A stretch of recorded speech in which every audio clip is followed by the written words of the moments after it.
Good morning, everyone. I hope your Tuesday is going well. Yesterday and Friday, we looked at this whole concept of revolutions that were taking place within countries in regards to democracy or the concept of democracy. And thanks to the printing press, these ideas were being spread across Europe. Well, they were also being spread to Europe's colonies, like the 13 colonies in North America, and that's what we'd like to look at today. So today's topic is these United States, the American Revolution. Now I realize most of you are sitting there saying, Mr. Brosek, we've been learning about the American Revolution since 5th grade, 4th grade. Well, you're right. So we're not going to spend a lot of time on this big change that took place in North America, but we are going to review some of the key facts and maybe look at it from a little different point of view, look at it from a world view and what had been taking place in Europe. Our first question today: what, where, and when was the American Revolution? I'm going to guess you know the answer to all three of those questions. What was the American Revolution? When 13 of England's colonies in North America broke away. Canada was an English colony, and when the 13 colonies decided to break away, Canada was invited to break away. So there have been 14 English colonies. However, Canada decided to stay part of Great Britain.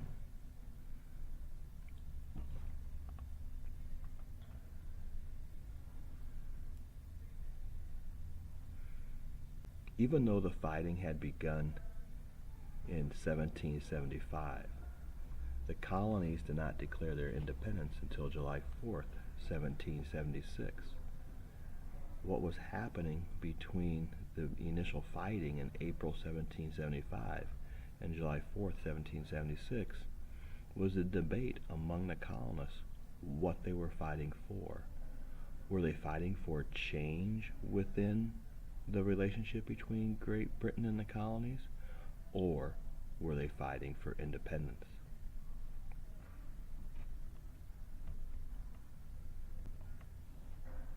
This war would go on until 1781.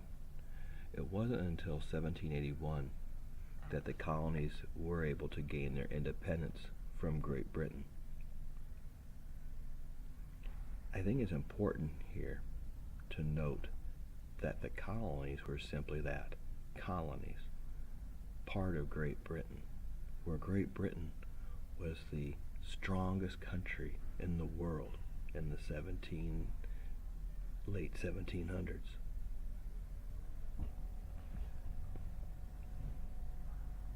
If you recall, British citizens started to move to the colonies as early as 1607. And we're talking the middle 1700s here with the Revolution. You have to ask yourself, after 150 plus years of being part of Great Britain, why did the colonists decide to break away?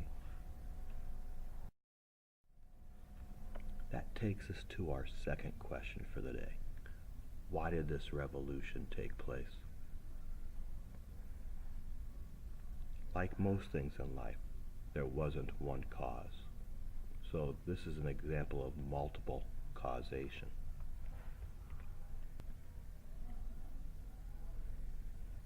As stated earlier, most colonists saw themselves as a part of Great Britain.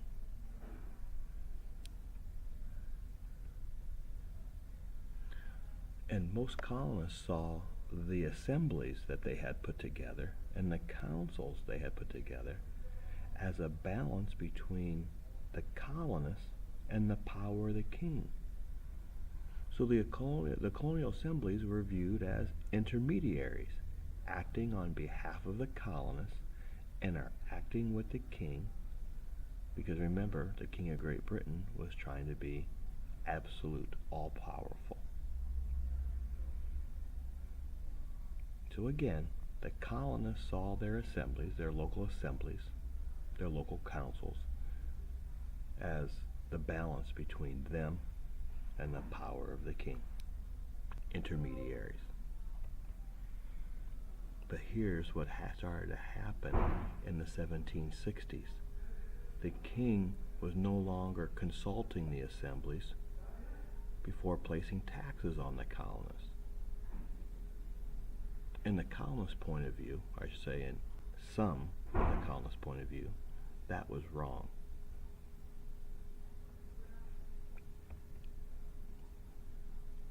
This, may I say, wrongness was referred to by many colonists as tyranny.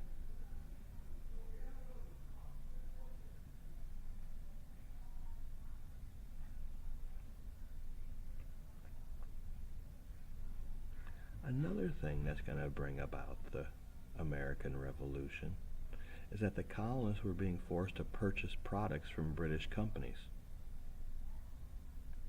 That's the concept of mercantilism. Mercantilism is the concept or the idea that the purpose of colonies is to benefit the mother country.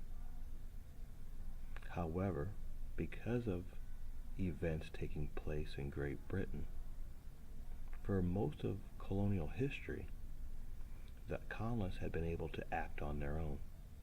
They'd been able to trade with whatever country they decided and to buy goods from whatever country they decided. But in the 1760s, Great Britain started to truly enforce the mercantilistic philosophy that the colonies are there for the benefit of Great Britain.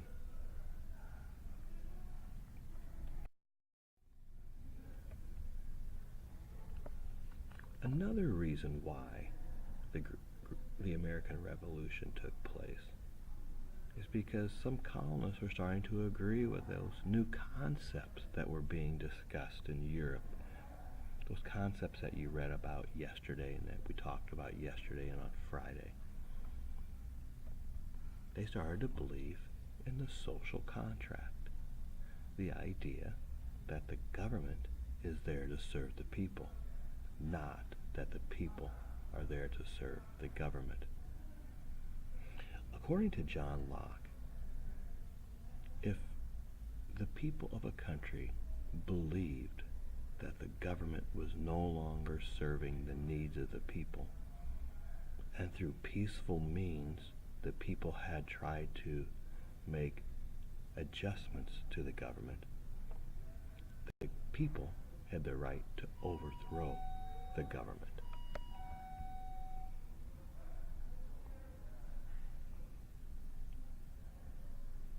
Finally, another cause of the American Revolution is that the colonies had a common cause.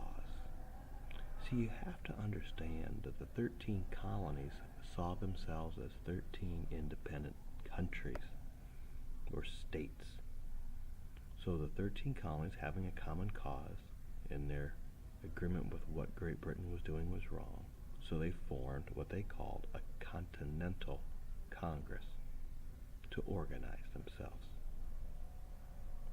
So here's 13 colonies trying to gain independence from the most powerful country in the world, Great Britain. How were they able to do that?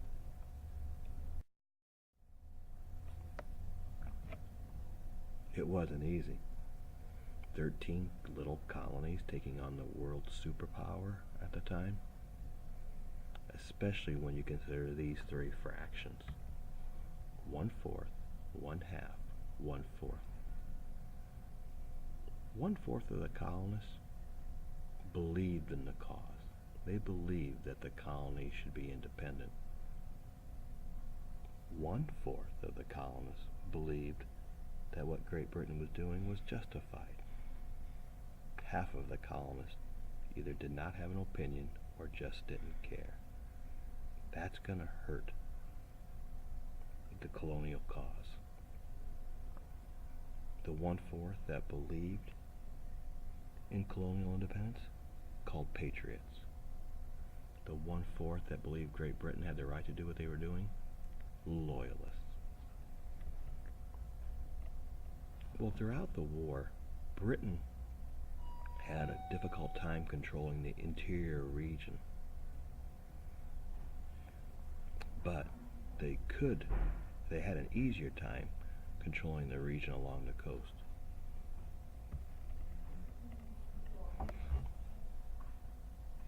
The colonies throughout the conflict are going to struggle financially, having a lack of financial backing. And their military, especially their navy, is going to be non-existent. No country would be willing to assist the colonies and take on the strongest country in the world. It wasn't until France threw their support at the colonies, and France wouldn't throw their support at the colonies until it looked like the colonies might have a chance of defeating Great Britain. But at the Battle of Saratoga, in which the colonies won, the French openly threw their support to Great Britain. The biggest thing needed, the French Navy.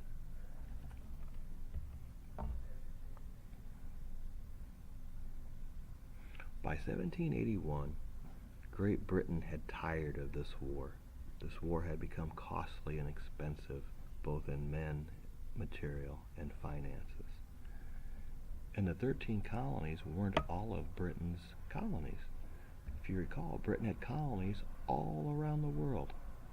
So in 1781, wanting to end this, Great Britain signed a peace treaty with the 13 colonies in the Treaty of Paris that recognized the independence of the 13 colonies.